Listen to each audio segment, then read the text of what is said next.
Tuan-tuan pengguna Iqra' Bina yang saya hormati sekalian, sekarang saya ingin menerangkan isi kandungan yang terdapat dalam setiap pakej Iqra' Bina yang kita sediakan.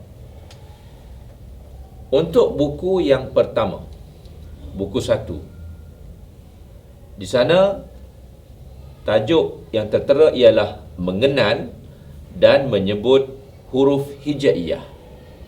Di mana dalam buku ini tuan-tuan sekalian, banyak kita menerangkan huruf-huruf yang bercerai untuk peringkat awal.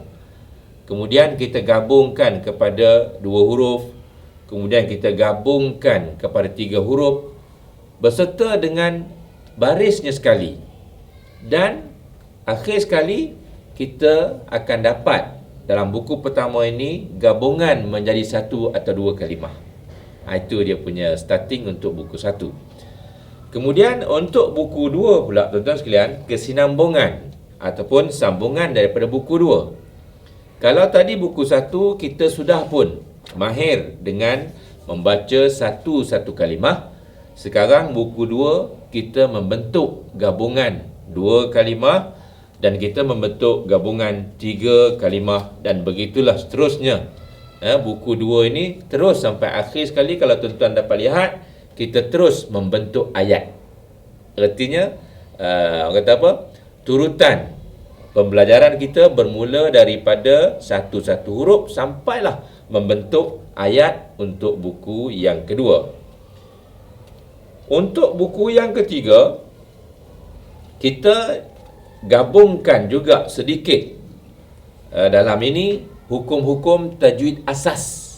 Kita tidak menerangkan tajwid secara terperinci, tetapi di samping kita membaca ayat-ayat Al-Quran yang telah pun kita mahir dengan bacaan kita, kita juga letak di sana hukum-hukum tajwid secara asasnya, bukan secara detailnya.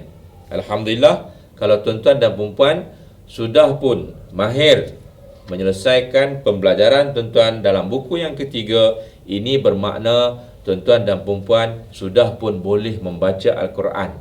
Tetapi tidaklah dengan tajwid yang begitu baik lagi. Kerana tuan-tuan sekalian, pada buku 4 di sana barulah kita letakkan rumusan tajwid. Dengan arti kata lain, setelah tuan-tuan mahir 3 buku tadi, baca pun dah lancar, baca sudah baik, sebutan huruf pun dah baik, maka terus dengan buku yang keempat untuk memahirkan ilmu-ilmu tajwid yang berkaitan dengan qiraat kita hafaz an Asim. InsyaAllah buku keempat ini juga ataupun agak sikit terperinci tentang penerangan mengenai satu-satu tajuk yang berkaitan dengan ilmu tajwid itu. Kemudian untuk buku yang kelima, panduan bertaranum.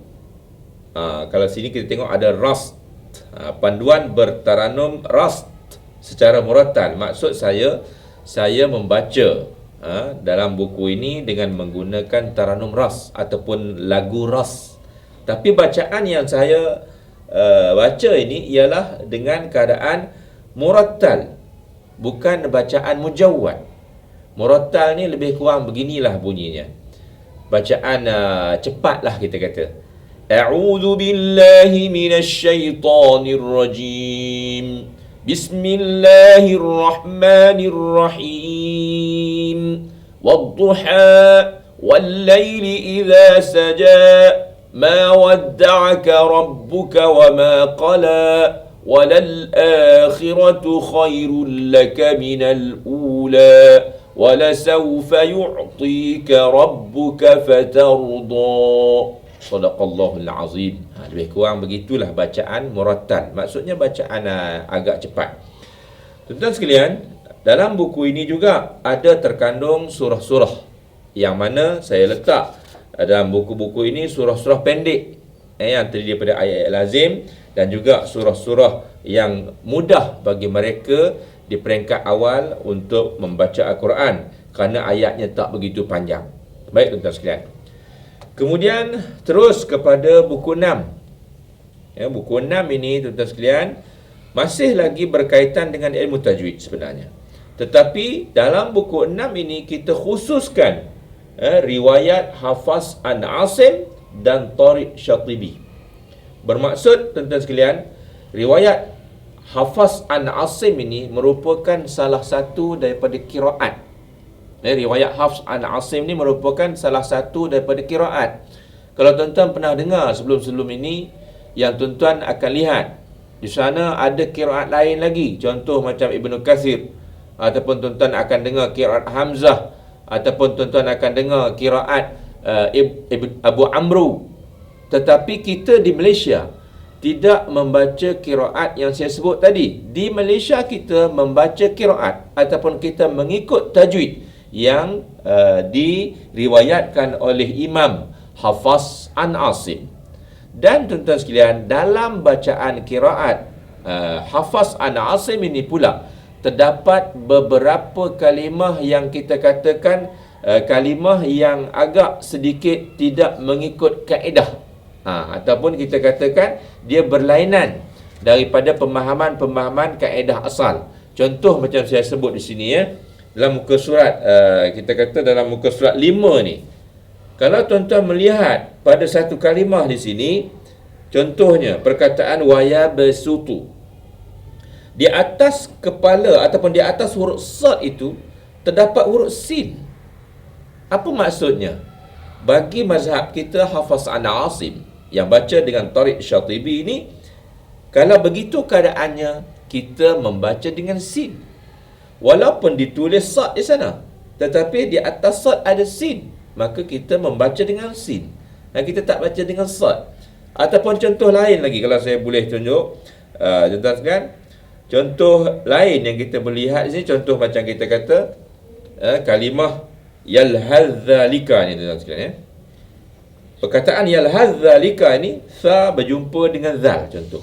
Bagi mazhab kita Hafaz an Asim, kalau tuan-tuan membaca dengan bacaan wasal ataupun bacaan sambung, kita membaca dengan bacaan idgham, ataupun orang panggil juga idgham al-mutajanisain.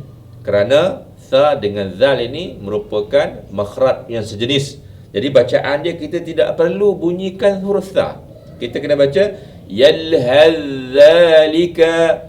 Pada tulisan dia tulis yalhadzalika. Tetapi bila kita baca sambung, kita tidak membunyikan lagi huruf sa. Kita terus kepada bunyi yalhadzalika. Dengan erti kata lain, buku 6 ini ialah menjurus kepada kalimah-kalimah khusus yang melibatkan qiraat Hafaz an Asim sahaja.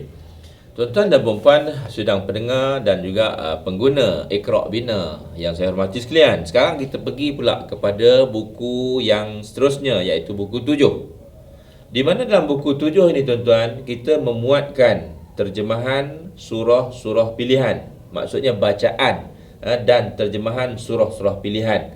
Yang mana dalam bacaan ini tuan-tuan sekalian, kita meletakkan surah Sajadah, dan juga kita letakkan surah Insan, dan juga kita letakkan surah Al-Waqi'ah, di mana sana juga kita paparkan ataupun kita letakkan terjemahan bagi setiap ayat-ayat yang terdapat dalam buku ini. Yang ke-8, inilah dia satu kelainan tuan-tuan sekalian Dalam pakej Iqra Bina ini, kita muatkan bagaimana cara nak bertaranum. Inilah merupakan satu tarikan kepada pengguna bagaimana cara nak melagukan. Kalau tuan-tuan buka contoh Maqam Bayati. Maqam Bayati ni maksudnya lagu Bayati. Macam mana nak baca lagu Bayati? Tuan-tuan touch saja dia akan keluar lah. Dan tuan-tuan tirulah. Apa yang saya baca tu tuan-tuan cuba buat. Mudah-mudahan kalau tuan-tuan tak jadi mahir pun, tuan-tuan dapat mengenali ataupun tuan-tuan dapat merasai, dapat mengetahui bagaimana yang dikatakan Bayati tu apa dia. Sebelum ni orang sebut aja Bayati, Sabah, Nahwan, ramai orang pandai sebut, tapi bendanya macam mana? Tuan-tuan sekalian, untuk pembelajaran ilmu taranum ini sebenarnya kita tak boleh dengan membaca buku. Tak. Dia kena dengan kita banyak mendengar dan juga kita praktik sendiri dengan bacaan kita, baru kita dapat menguasai ilmu taranum. Dengan erti kata lain, untuk tuan-tuan memahirkan setiap taranum-taranum yang kita letakkan dalam buku ini, tuan-tuan ulang-ulanglah mendengar sampai tuan-tuan tak payah tengok buku, tuan-tuan terus boleh baca sendiri, ikut alunan apa yang saya baca. Mudah-mudahan tuan-tuan percaya menguasai ilmu taranum secara basicnya, tuan-tuan sekalian. Kemudian buku yang ke-9, tuan-tuan sekalian, kita juga letak panduan khatam Al-Quran. Apabila anda dah mahir dengan tajwid, anda dah mahir dengan bertaranum, artinya buku 8 ni, kalau tuan-tuan dah habiskan secara mengikut disiplin yang betul, sampai ke buku 8, tuan-tuan dan puan-puan sekalian sudah dapat membaca Al-Quran dengan baik. Kemudian pergi kepada buku yang ke-9, tuan-tuan sekalian, ya. Buku ke-9 ni ialah panduan khatam Al-Quran. Artinya kita memuatkan dalam ini daripada surah Ad-Duha sampai kepada surah Al-Fatihah. Dan juga akhir sekali kita letakkan doa khatam Al-Quran, tuan-tuan sekalian. Itu untuk buku yang ke-9. Tuan-tuan dan puan-puan sedang pendengar yang dirahmati Allah sekalian, untuk buku yang seterusnya iaitu buku 10. Di mana buku 10 ini, kalau tuan-tuan tengok, tajuknya ialah Surah Yasin dan Terjemahan. Surah Yasin ni, tuan-tuan sekalian, merupakan satu surah favourite orang Melayu. Artinya, kalau tak pandai baca Yasin tu, senang cakap bukan orang Melayu lah. Itulah senang cakapnya. Sebab orang Melayu ni mati baca Yasin. Nak pergi Mekah baca Yasin, anak nak masuk universiti baca Yasin. Artinya baca Yasin ni sinonim sangat dengan orang Melayu. Jadi kami letakkan dalam produk kami ni buku 10 khas untuk surah Yasin. Jadi tidak salah sebenarnya. Teruskan dengan amalan-amalan yang tuan-tuan buat sebelum ni, memang bagus sebenarnya. Apa-apa sahaja kita mohon kepada Allah Subhanahu Wa Taala, kita melakukan amalan bacaan surah Yasin ni sebagai rutin kita, tak apa, tak ada masalah. Ianya tetap dapat pahala. Tapi kita tambah lagi dengan nilai tambah bacaan Yasin yang betul, yang pertama. Yang kedua, kita susuli pula bacaan Yasin kita itu dengan kita faham makna dia, dengan terjemahan ayat-ayat Al-Quran ini kita faham. Mudah-mudahan dengan menggunakan package Iqra' Bina ini, insya-Allah ianya sedikit sebanyak memberi peluang ataupun memberi sedikit membantu kepada pengguna-pengguna untuk memahirkan diri dengan Al-Quran ini.